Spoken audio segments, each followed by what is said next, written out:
Give it up. Give up that war. You know, the war that you have to really fight is the war against yourself. You have to fight a war against yourself. Now, it's not easy to look in the mirror and to change your own life. It's hard as hell. You have to take responsibility. You have to learn new things. You have to feel uncomfortable. Good, because discomfort is how we grow. That's how we become strong. If you run away from discomfort and resistance your whole life, you will always be weak.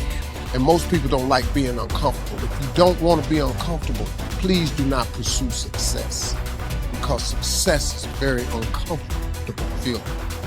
And I just learned to be comfortable being uncomfortable. Your comfort zone is irrelevant. What matters is, what are you trying to do with your life? Future you is going to give you advice on what to stop, what to start, on what a more courageous action would be. What's the first thing they would tell you to be or do to be more courageous? You ain't gonna have much of a life. If you play it safe, you won't have much of a life. Life is risk. It take courage to pursue your dream. Now, it's gonna cost you something. Most people are not willing to pay what it costs to go after your dream, because you're gonna have to hurt a little bit. And those are the times when you want to run and hide. You gotta be able to find energy. You gotta make up games, make up tricks, make up whatever you can to get to the next evolution of life. All successful people, if they fail by trying greatly, not by playing it safe and wishing and hoping that everything will work out all right in the future. What they do is they take great risks with no guarantee of success, and so can you. Rich people don't sleep 8 hours a day. That's a third of your life. You cannot be sleep 8 hours a day. We do not retreat. We do not give up. We do not surrender. And the reason why most of you are not successful is because every single time stuff not going your way, you give up, you quit, you let go, and people feel weakness. They feel it. You can feel when somebody's not committed, when they're not all in, when they're not dedicated. If you want freedom, there's going to be an element of risk. There's going to have to be sacrifices made. There's going to have to be late nights, extra hours, persistence, and most importantly, growth. If you don't become someone else, you will not be able to earn your freedom. The person you are right now might not be good enough for the life you want. If you really want it, you're going to have to become someone else. The voice in my head said, you know what, man? You're gonna die never even trying to reach your full potential. And how's that gonna feel? So I'm gonna live even while I'm dead. I'm gonna be, because I believe in a higher power, whatever it may be. I don't know what it is. I believe that your mind lives forever. Some spirit, something lives forever. I'm gonna be haunted by the mere fact that I literally just, that's what I was. You wasted that life. That's what I was, man. You look back and here lies David Goggins, a punk. That's it. And I get to live, so whatever heaven or hell is, you're in hell the rest of your life. The rest of your life. And if there is a God, which I hope to God there is, knowing what I put myself through now, whatever memories I have, if there's any at all, I'll be a happy man. But I knew that I was getting paid for this while I was living or while I was dead. I was getting paid for this, because basically to me, it was a huge sin.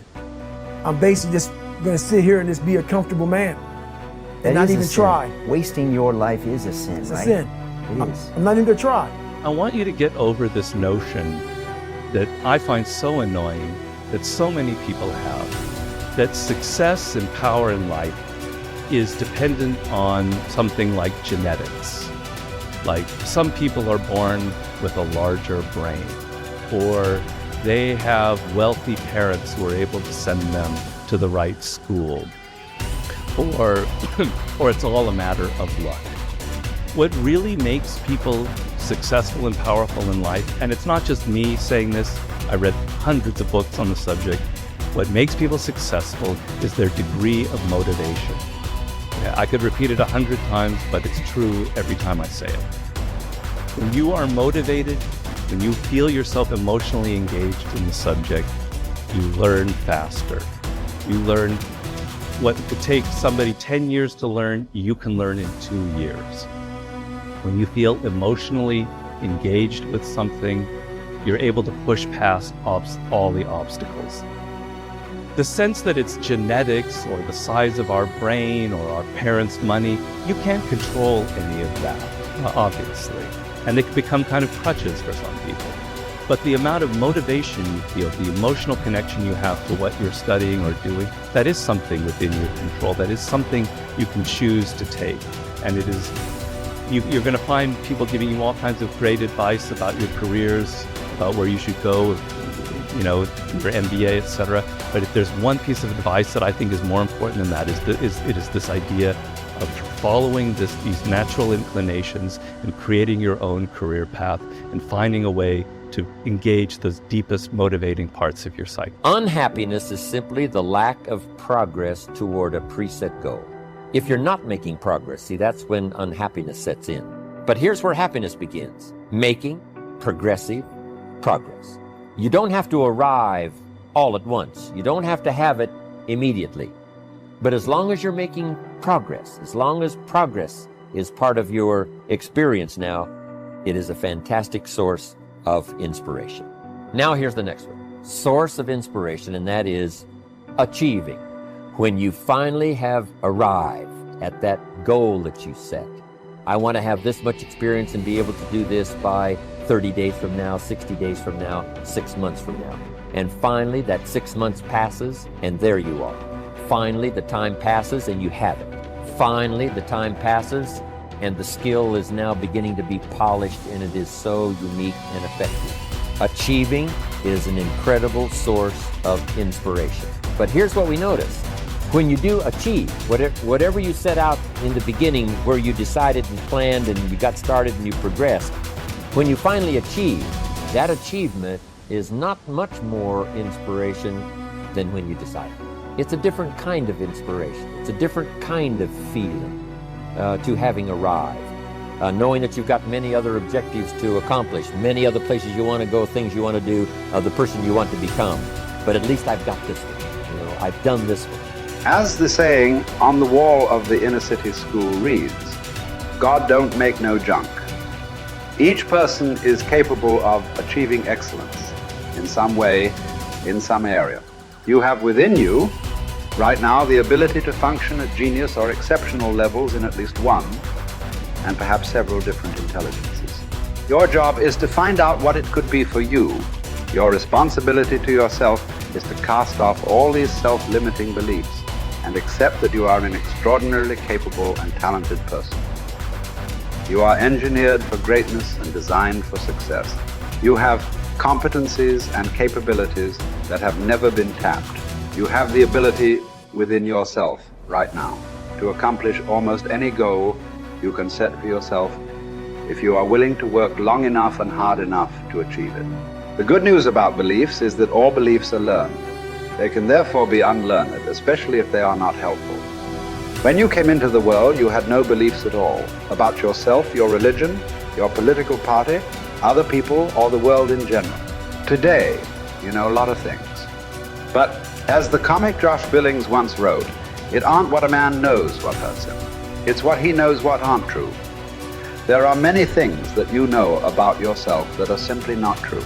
And these are almost always in the area of self-limiting beliefs. The starting point of unlocking more of your potential is for you to identify your self-limiting beliefs and then ask, what if they were not true at all? What if you were possessed of an extraordinary ability in an area where you didn't think you were very good at all, such as selling, entrepreneurship, public speaking, or money-making? Everywhere I go throughout the world, I have taught these principles to many tens of thousands of people. I have filing drawers full of letters from people who had never heard this idea of self-limiting beliefs before. But once they heard it, they changed their entire attitudes towards themselves. They began to see themselves as far more competent and capable in key areas of their lives than they had ever been before.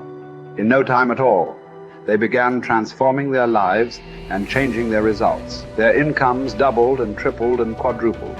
Many of them became millionaires and multimillionaires. They went from the bottom of their companies to the top, from the worst performer in their sales forces to the highest earning person in their companies.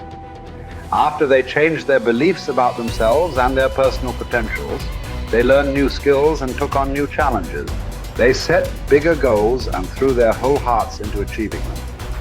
By questioning their beliefs and by refusing to accept that they were limited in any way, they took complete charge of their lives and careers and created new realities for themselves. And what countless others have done, you can do as well.